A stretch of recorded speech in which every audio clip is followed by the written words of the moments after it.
여러분 안녕하십니까, 권순알입니다. 중앙선관위가 국가정보원으로부터 북한 해킹 공격 관련 통보를 전혀 받지 못했다고 부인한 지 하루 만에 국정원이 중앙선관위에 통보한 총 8차례의 내역을 전격 공개했습니다. 국정원이 이처럼 선관위에 통보한 북한 해킹 관련 내역을 공개하자 선관위는 하루 만에 입장을 번복했습니다. 선관위가 대놓고 거짓말을 했다는 비판을 면키 어렵게 됐습니다.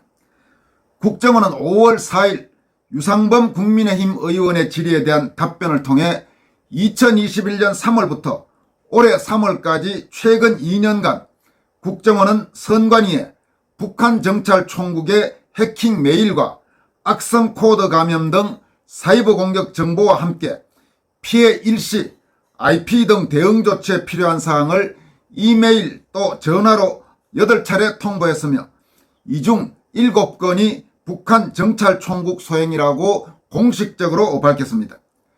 국정원은 이번 답변서에서 8차례에 걸쳐 선관위에 통보한 선관위 해킹 공격 유형 및 일시가 담긴 구체적인 내역도 이례적으로 모두 공개했습니다.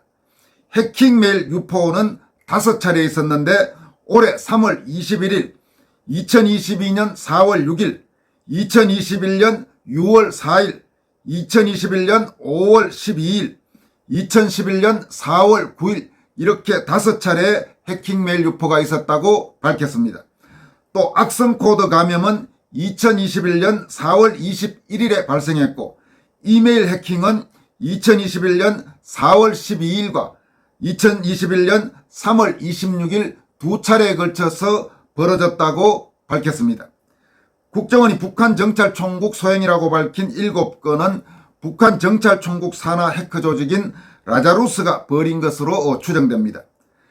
이에 앞서 선관위는 중앙일보가 5월 3일 선관위가 북한 해킹 공격을 받고도 국정원의 보안 점검을 거부했다고 보도하고 국민의힘 행안위 위원들이 철저한 진상규명을 촉구하는 성명을 발표하자 입장문을 통해서 북한 해킹 메일과 악성 코드 수신 감염 사실을 국정원으로부터 문서나 유선으로 통보받은 사실이 없다고 부인했습니다. 그러니까 이 문제의 북한 해킹 관련 사실을 국정원으로부터 통보받은 사실이 없다고 공개적으로 입장문을 통해서 부인한 것입니다. 그러면서 선관위는 또 우리나라 투표지 분류기는 외부와 통신망이 단절돼 해킹 우려가 없고 분류한 투표지를 개표 사무원이 전량 다시 확인하고 있어 개표 결과 조작이 불가능하다 이렇게 주장했습니다. 이랬던 선관위는 국정원이 바로 다음 날인 4일 선관위에 보냈던 북한 해킹 공격 관련 통보 상세한 내용을 전격 공개하자 말을 바꿨습니다. 선관위는 국정원의 공개 사실이 보도된 뒤 국가사이버안보센터로부터 전 부처 공통으로 제공받는 통상적인 해킹 의심 메일에 대한 통보를 받은 적은 몇 차례 있었지만 국정원으로부터 북한 해킹 메일과 악성 코드 수신 감염 사실을 통보받은 적은 없다 이렇게 말을 슬그머니 바꿨습니다. 그런데 이 추가 해명도 황당하기 짝이 없습니다.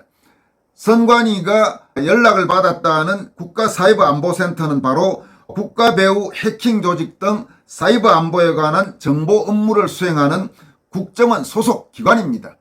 즉 바로 국정원의 일부가 국가사이버안보센터입니다. 그런데 지금 선관위는 슬그머니 국정원이 아니고 국가사이버안보센터 마치 국정원과는 별개의 조직인 듯이 슬그머니 말을 바꾸면서 그런 쪽으로부터는 뭔가 통보를 받은 적은 있지만 그거 그리 대단한 통보는 아니었다는 식으로 다시 황당한 지금 주장을 하고 있는 것입니다. 다시 말하자면 국정원 산하 국가사이버안보센터로부터 통상적인 해킹 의심 메일에 대한 통보를 받은 적은 있지만 국정원으로부터 북한 해킹 메일과 악성 코드 수신 감염 사실을 통보받은 적은 없다 이렇게 주장한 것입니다.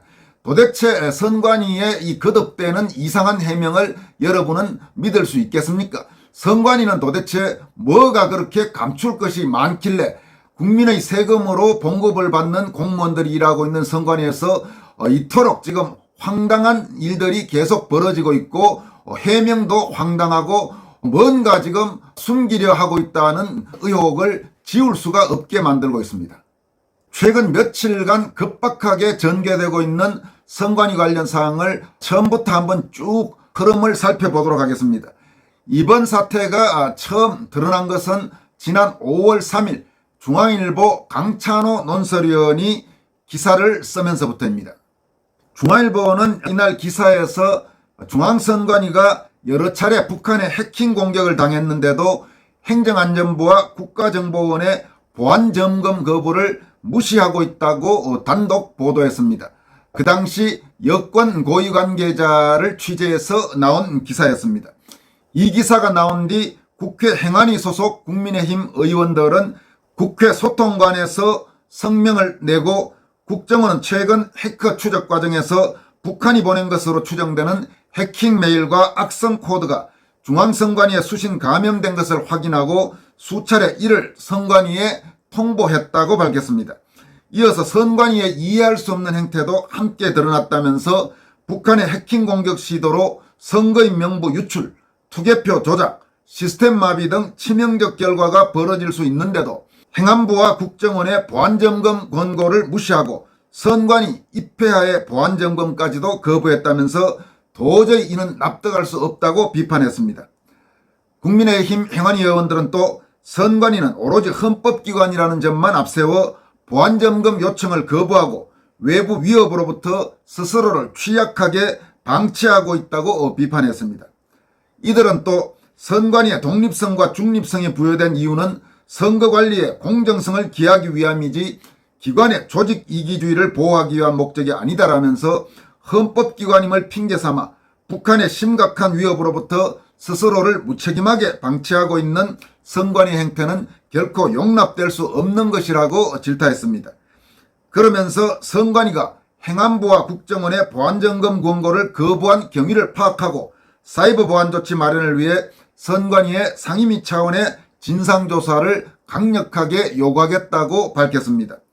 김기현 국민의힘 대표도 선관위가 북한의 해킹 공격을 받아서 국정원에서 보안 컨설팅을 하라고 했는데 선관위가 거부했다면 매우 심각한 문제라면서 다른 것도 아니고 선거 시스템에 대한 것인데 전면적인 해킹 여부에 대한 조사가 필요하다고 말했습니다.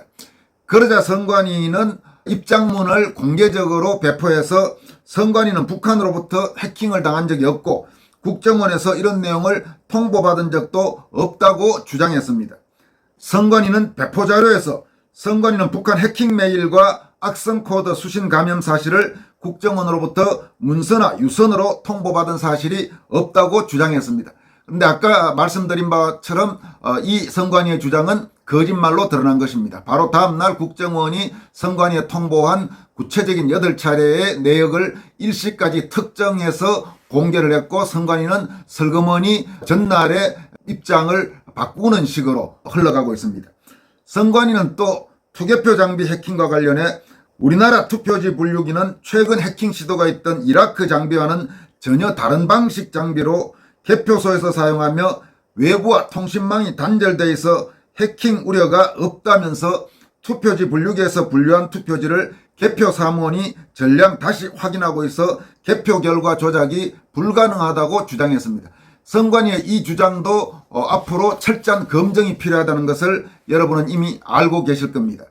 선관위는 또 헌법상 독립기관인 선관위가 행안부 국정원의 보안 컨설팅을 받을 경우 정치적 중립성에 관한 논란을 야기할 수 있다면서 선관위는 자체 점검 외에도 외부 전문가의 자문평가를 받는 등 시스템 신뢰성 제고에 대한 다양한 방안을 검토하고 있다 이렇게 주장했습니다.